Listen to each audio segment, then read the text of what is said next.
Assalamualaikum warahmatullahi wabarakatuh. Alhamdulillah wassalatu wassalamu ala rasulillah wa ba'd. Saya bersyukur pada Allah SWT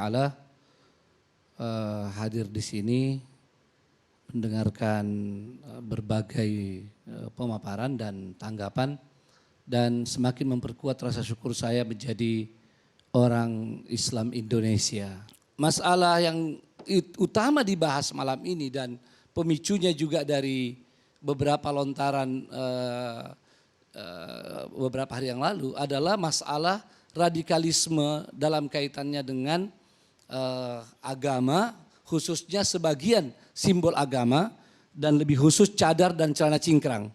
Kemudian yang kedua, orang yang menggunakan cadar dan celana cingkrang ini akan dilarang berada di institusi pemerintahan atau sebagai ASN. Saya tidak mau jawab yang kedua ini, biarlah masih ada Pak Yandri ya, anggota DPR yang sebaiknya menjawab itu. Untuk yang pertama, ya saya kira sudah selesai dalam pernyataan banyak tokoh ya bahwa tidak ada hubungan langsung antara cadar celana cingkrang dengan radikalisme yang negatif ya.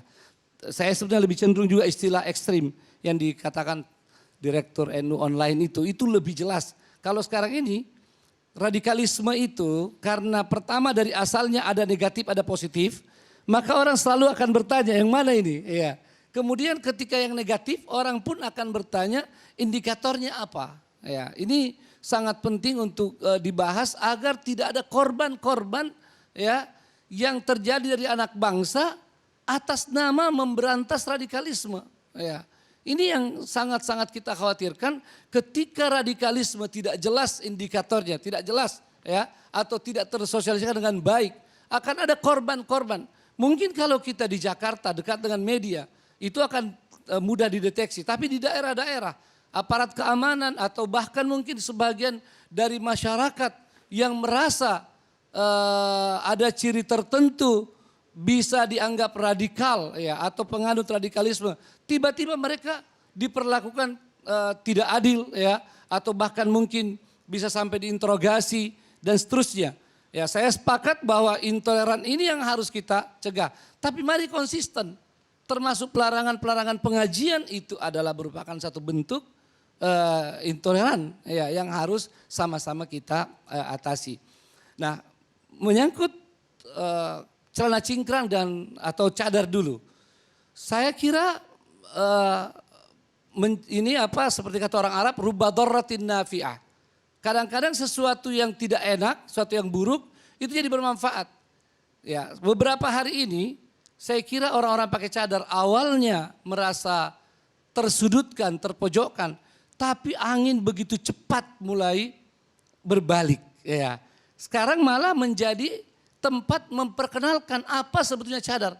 Apalagi dengan pembicara di ILC ini sampai tadi, subhanallah minimal semua mengatakan ini tidak boleh dilarang, ini harus dimaklumi, ini ada kaitan dengan agama ya. Apalagi disebutkan ini sunnah wajib oleh madhab-madhab yang 4, sebagian mengatakan sunnah, sebagian mengatakan wajib.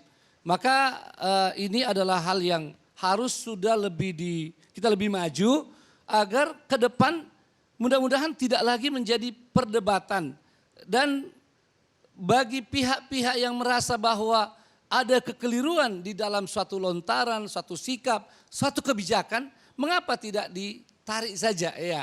Dan al-i'tiraf ya bil haq itu adalah fadilah ya, warruju' ilal haqqi wajibun.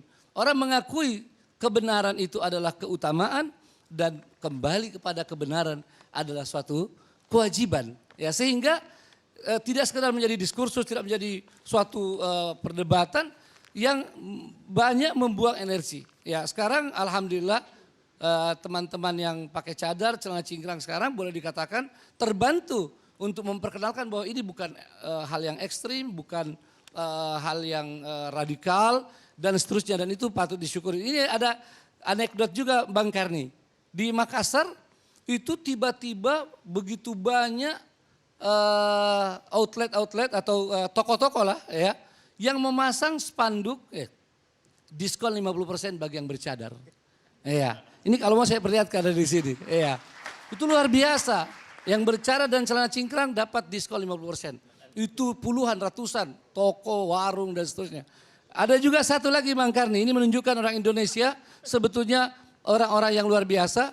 Seorang calon kepala desa bercadar mengalahkan 3 orang laki-laki. Iya, calon kepala desa. Artinya masyarakat ini luar biasa dalam pemahamannya. Nah, saya ingin dalam kaitan dengan masalah pelarangan, masalah hukumnya biarlah nanti anggota DPR yang bahas. Tapi belajarlah dari sejarah. Dahulu tahun 80-an, saya waktu itu masih SMA, kelas 3, ya, 84. 80-an jilbab dilarang. Ya, di sekolah negeri. Alasannya persis sekarang, klise, bahwa ini aturan.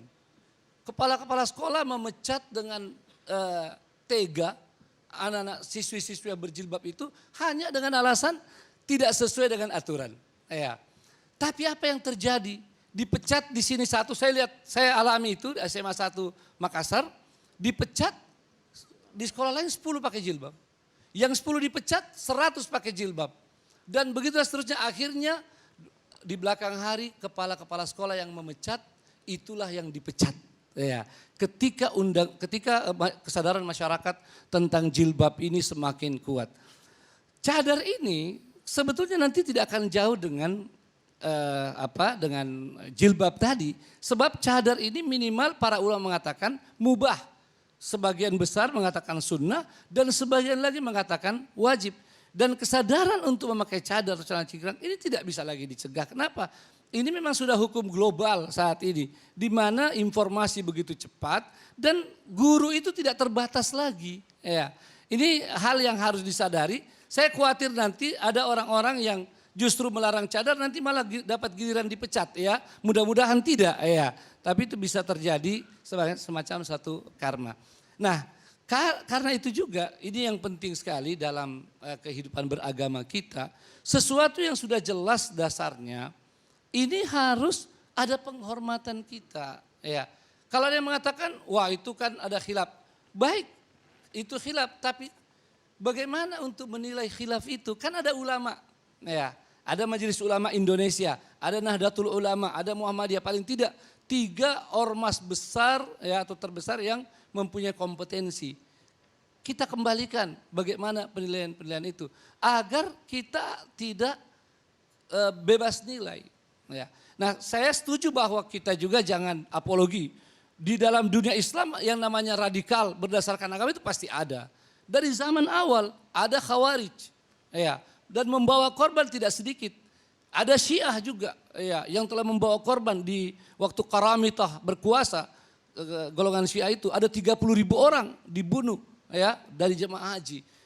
Hajar Aswad dicuri, dibawa itu ada ya. Dan ada liberalisme pemikiran. Ini juga kita tidak boleh tidak akui dalam dunia Islam. Ya, kalau Ahlus Sunnah alhamdulillah flat dari dulu. Ya, ada kasus-kasus Ahlus Sunnah membunuh dan seterusnya. Itu adalah hal yang lumrah di manusia, bukan karena berangkat dari pemahaman yang radikal tadi itu. Nah, kalau liberalisme tadi misalnya orang-orang Mu'tazilah itu bisa menjungkir balikan pendapat yang para ulama sudah sepakati. Padahal Ahlus Sunnah mengatakan la yajuzu ihdatsu al-qaul al-tsani ba'da al-ijma'. Tidak boleh lagi ada pendapat kalau sudah ada ijma' pendapat berbeda. Berbahaya ini. Kenapa? Dalilnya kan jelas ijma' itu tidak mungkin salah. Karena hadisnya la tajtami'u ummati ala dhalalah, dan belum pernah ditemukan ada ijma' ulama yang qat'i, yang sharih, yang salah. Nah, sekarang kita biarkan radikalisme pemikiran itu, ya, ini menunjukkan ketidakadilan. Misalnya, tiba-tiba ada disertasi, ya orang istilahkan disertasi mesum, ya, yang mengatakan hubungan laki perempuan di luar pernikahan sebagai bukan zina. Padahal ayatnya jelas, hadisnya jelas, ijma ulama tentang itu juga jelas. Nah ini kalau kita biarkan, maka kita sendiri yang sebetulnya akan melahirkan radikal-radikal yang lain. Sebab di dunia ini mesti ada namanya aksi reaksi. Ya, Kalau ada ekstrim kiri akan mengundang ekstrim kanan. Bersyukurlah alhamdulillah Bang Karni di Indonesia ini banyak orang-orang yang punya komitmen agama yang tinggi, pakai cadar, celana cingkrang, tapi pemahaman wasatiyahnya tinggi. Ya, wasatiyahnya tinggi ya sehingga tidak menjadi ekstrim. Saya mohon maaf Bang Karni, saya selain wakil sekjen MUI, saya juga ketua umum Ormas Wadah Islamiyah. Banyak anggota kami pakai cadar, padahal kami tidak mewajibkan. Ya, bahkan pembahasan di Wahda itu cadar itu sunnah. Ya, tetapi tidak satupun alhamdulillah yang berpikiran ekstrim. Kita menyanyikan Indonesia Raya, kita juga sangat bergaul. Pandangan kami kepada non-muslim jelas sekali berdasarkan Al-Quran. Jangankan kita tidak boleh menyakiti mereka. Berbuat baik pada orang kafir, orang non-muslim. Itu adalah sesuatu yang dibenarkan. Walaupun dalam istilah kafir bagi kami juga jelas dari Al-Quran. Dan orang berlebihan saja yang melarang-larang istilah kafir itu tidak satu pun saya temukan di Indonesia yang pernah memanggil non-muslim kafir. Belum pernah. Bahkan dalam pertemuan Bang Karni ya. Kalau ada pertemuan non-muslim, muslim. Belum ada satupun yang bilang bapak-bapak, ibu-ibu selain kita di sini orang muslim ada orang kafir. Tidak ada. Pasti menyebut bapak-bapak di sini ada muslim, ada saudara kita orang Hindu, ada saudara kita orang Nasrani dan seterusnya. Enggak ada itu. Jadi jangan membesar-besarkan sesuatu yang kemudian justru kita mengundang ya untuk timbulnya masalah itu. Makanya tadi saya setuju dengan saudara kita dari online. Ini berapa sih ASN yang pakai cadar di Kementerian Agama ya atau di kementerian yang lain? Itu mungkin sedikit ya atau tidak ada barangkali. Nah ini juga hal yang patut untuk kita garis bawahi dan masalah keagamaan adalah hal yang sangat-sangat sakral di negeri kita ini ya dan umat pasti akan selalu berusaha mengamalkan yang terbaik. Saya juga ingin menyampaikan tidak usah terlalu khawatir Indonesia ini ya dengan perkembangan cadar tidak akan berubah menjadi mayoritas pakai cadar. Ya, ya. Sama dengan jilbab sampai sekarang masih boleh dikatakan 50-50 yang pakai jilbab dan yang tidak pakai jilbab. Saya kira demikian Bang Karni.